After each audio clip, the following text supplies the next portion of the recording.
Good morning, everybody. It's Monday, March 16th. Today, I am going to read about an unexpected visitor in The Cat in the Hat, and then about two great friends, George and Martha. So we're going to start with The Cat in the Hat.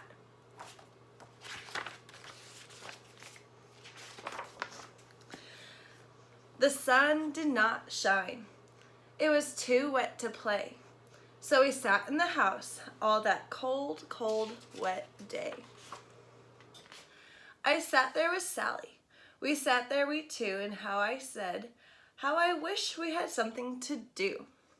Too wet to go out and too cold to play ball. So we sat in the house, we did nothing at all. So all we could do was to sit. And we did not like it, not one little bit. Bump! And then something went wrong. How that bump made us jump. We looked. Then we saw him stepping on the mat. We looked. The cat in the hat. And he said to us, "Why do you sit there like that? I know it is wet and the sun is not sunny, but we can have lots of good fun that is funny." "I know some good games we could play," said the cat in the hat. "I know some new tricks," said the cat in the hat. "A lot of good tricks. I will show them to you. Your mother will not mind at all if I do." Then Sally and I did not know what to say. Our mother was out of the house for the day. I wonder what games he has up his sleeve. But our fish said, No, make that cat go away. Tell the cat in the hat, you do not want to play. He should not be here. He should not be about. He should not be here when your mother is out. Now, have no fear, said the cat. "My tricks are not bad," said the cat in the hat. "Why, we can have lots of good fun if you wish, with a game that I call Up with the Fish." "Put me down," said the fish. "This is no fun at all. Put me down," said the fish. "I do not wish to fall." "Have no fear," said the cat. "I will not let you fall. I will hold you up high as I stand on a ball, with a book on one hand and a cup on my hat. That is not all I can do," said the cat. Wow, really good balancing act right there. Look at me now," said the cat. "With a cup and a cake on the top of my hat, I can hold up 2 books, I can hold up the fish, and a little toy ship, and some milk on a dish. And look, I can hop up and down on a ball." But that is not all. Oh no, that is not all. Children, do not do this at home. Look at me now. It is fun to have fun, but you have to know how. I can hold up the cup and the milk and the cake. I can hold up these books and the fish on the rake. I can hold the toy ship, a little toy man. And look, with my tail, I can hold a red fan. I can fan with the fan as I hop on the ball. But that is not all. Oh no, that is not all. I wonder what else he could fit up there. That is what the cat said. Then he fell on his head. He came down with a bump from up there on the ball. And Sally and I, we saw all the things fall. Oh no. Uh-oh. The fish fell out of the jar. Oh, that's going to be a messy cake. Let's see. Oh, some milk. It's going to be a fun mess. And our fish came down too. He fell in a pot. He said, "Do I like this? Oh no, I do not. This is not a good game," said our fish as he lit. "No, I do not like it, not one little bit." Do fish belong in teapots? "Now look at what you did," said the fish to the cat. "Now look at this house. Now look at this. Look at that. You sank our toy ship, sank it deep in the cake." Whew. The cake landed back on its plate. That's good. But the ship doesn't really go in a cake, does it? You sank it deep in the cake. You shook up our house. You bent our new rake. You should not be here at all. When our mother is not, you get out of the house, said the fish in the pot. But I like to be here. Oh, I like it a lot, said the cat in the hat to the fish in the pot. I will not go away. I do not wish to go. And so, said the cat in the hat, so, I will show you another good game that I know. Uh-oh. And then he ran out, and then fast as a fox, the cat in the hat came in with a box. A big wooden box, it was shut with a book. Now look at this trick, said the cat. Take a look. Then he got up on top with a tip of his hat. I call the game Fun in a Box, said the cat. In this box are two things. I will show you two now. You will like these two things, said the cat with a bow. What's in the box? I wonder what's in the box. I will pick up the hook. You will see something new. Two things, and I call them Thing 1 and Thing 2. These things will not bite you if they want to have fun. Then out of the box came Thing 1 and Thing 2 and Thing 1, and they ran to us fast. They said, how do you do? Would you like to shake hands with Thing 1 and Thing 2? There they are, Thing 1 and Thing 2. And Sally and I did not know what to do, so we had to shake hands with Thing 1 and Thing 2. We shook their hands, but our fish said, no, no, those things should not be in this house. Make them go. They should not be here when your mother is out. Put them out, said the fish in the pot. Have no fear, little fish, said the cat in the hat. These things are good things, and he gave them a pat. They are tame, oh so tame. They have come here to play.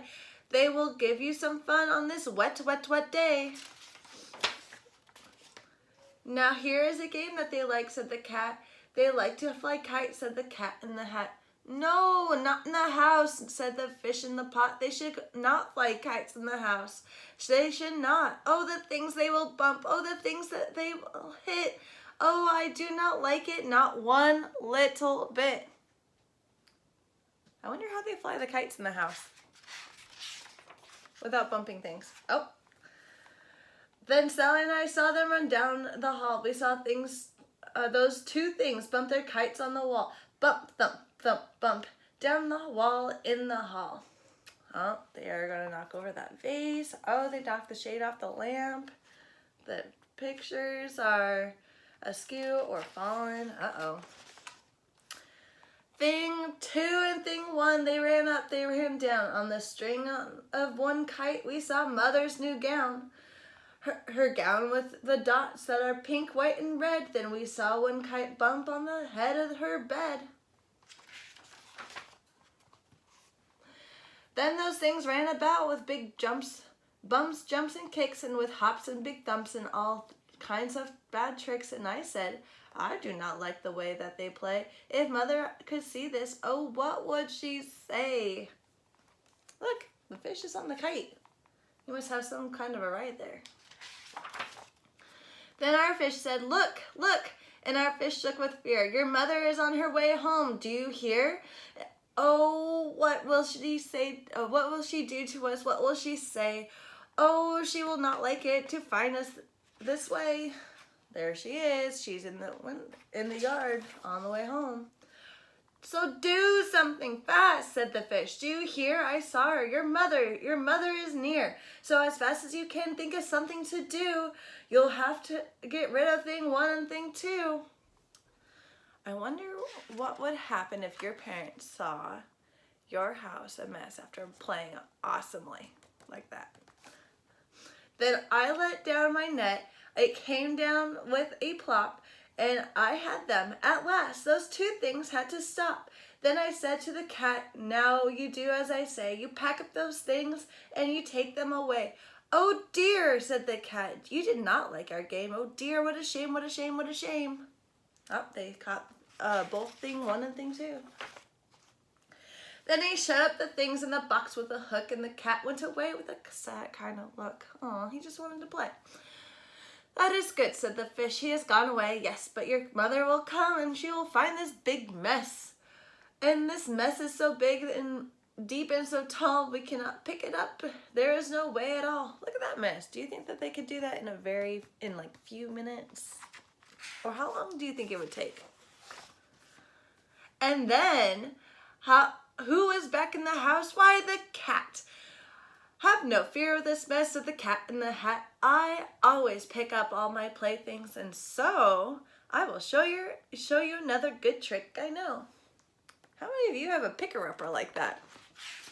It's quite a picker-upper. Then we saw him pick up all the things that were down. He picked up the cake and the rick and the gown, and the milk and the strings and the books and the dish and the fan and the cup and the ship and the fish. And he put them away, and then he said, "That is that." And then he was gone with the tip of his hat.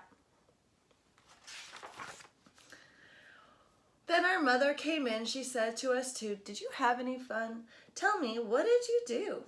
And Sally and I did not know what to say. Should we tell her the things that went on there that day? Should we tell her about it? Now, what should we do? Well, what would you do if your mother asked you? Oops.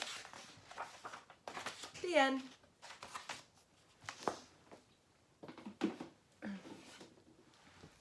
Okay, so this is George and Martha. It is a collection of 5 stories about 2 great friends. And the first story I'm going to read is called Split Pea Soup. How many of you have had split pea soup? 1 second. Hey Mel, I'm reading the story. You want to come in?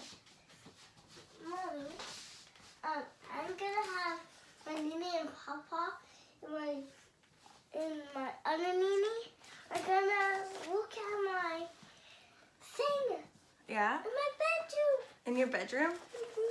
Mallory, I'm going to read a story. Would you like to listen? Okay. This is my daughter, Mallory. She's going to join us too. All right. Ready, Mel? Martha was very fond of making split pea soup, and sometimes she made it all day long. Pots and pots of split pea soup. I like it. You don't like it?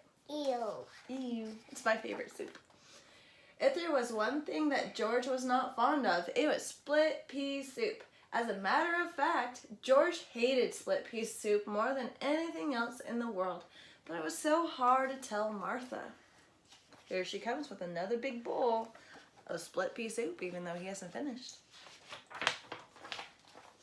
If he's not gonna get a cookie. One day, after George had eaten 10 bowls of Martha's soup, he said to himself, "I just can't stand another bowl, not even another spoonful." So while Martha was out in the kitchen, George carefully poured the rest of his soup into his loafers under the table. Loafers are like slippers. Now, she will think I have eaten it. But Martha was watching from the kitchen. "How do you expect to walk home with your loafers full of split pea soup?" she asked George. "Oh dear," said George, "you saw me. And why didn't you tell me that you hate my split pea soup?" "I didn't want to hurt your feelings," said George. "That's silly," said Martha. "Friends should always tell each other the truth. As a matter of fact, I don't like split pea soup very much myself. I only like to make it. From now on, you'll never have to eat the awful soup again." "What a relief," George sighed. "Would you like some chocolate chip cookies instead?" asked Martha. "Oh, that would be lovely." "Then you shall have them," said his friend. The end. And I'm going to actually do one more. This one is also George and Martha, called The Flying Machine. "I'm going to be the first of my species to fly," said George. "Look, a hippo in a hot air balloon." How many of you have seen a hippo in a hot air balloon? "Then why aren't you flying?" asked Martha. "It seems to me that you are still on the ground." "You are right," said George. "I don't seem to be going anywhere at all." "Maybe the basket is too heavy," said Martha. I wonder if it's the basket. Yes, said George. I think you're right again. Maybe if I climb out, the basket will be lighter. All right, so he's gonna climb out and see if it'll be better. Oh dear, cried George. Now what have I done? There goes my flying machine. That's all right, said Martha. I would rather have you down here with me. See, there goes the hot air balloon, but they're still together. The end. Okay, everybody, tomorrow I will be reading a couple new books. See you then. Bye.